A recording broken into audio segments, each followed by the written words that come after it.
I was on a debate team in high school, right?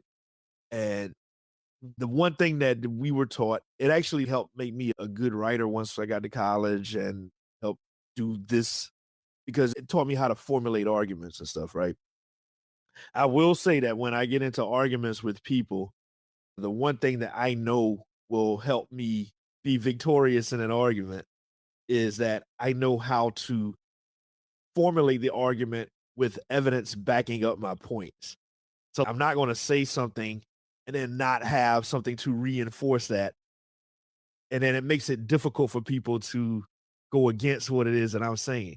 So to your point was that you said earlier that you rarely lose these types of discussions because you're always right. I'm not going to say that I'm always right, but I am going to say that I always have evidence backing up my points. And then oftentimes I've noticed that people get angry when they realize that the evidence does in fact reinforce my point, making me correct in this situation and stuff. And then that leads to another argument. You always think you're right. Nah, here's the evidence backing up my point.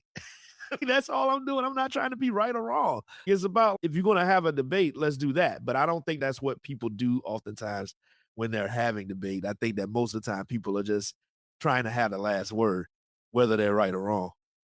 Yeah, because emotions play a huge factor in it all. And like I've said previously, like when it comes to gambling or making bets, I only make bets if I know I have a high probability of winning, whether that's beating Mario in NBA Live back in the day or things of that nature. If I feel like, you know what, there's a 75% chance I'm going to win, then yeah, I'm going to make a bet. Otherwise, I'm just going to keep my mouth shut until I'm at an advantage.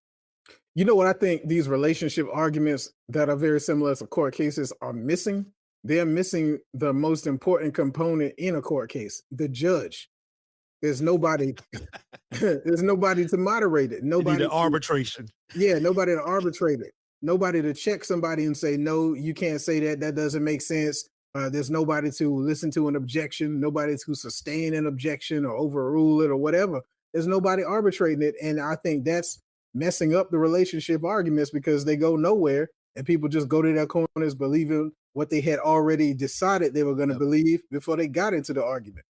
Yeah. And how often does that change? Even if both sides go to their respective corners and that kind of ends the argument in that moment, 9 times out of 10, it's going to resurface. Pushplaypods.com. People don't really change their minds.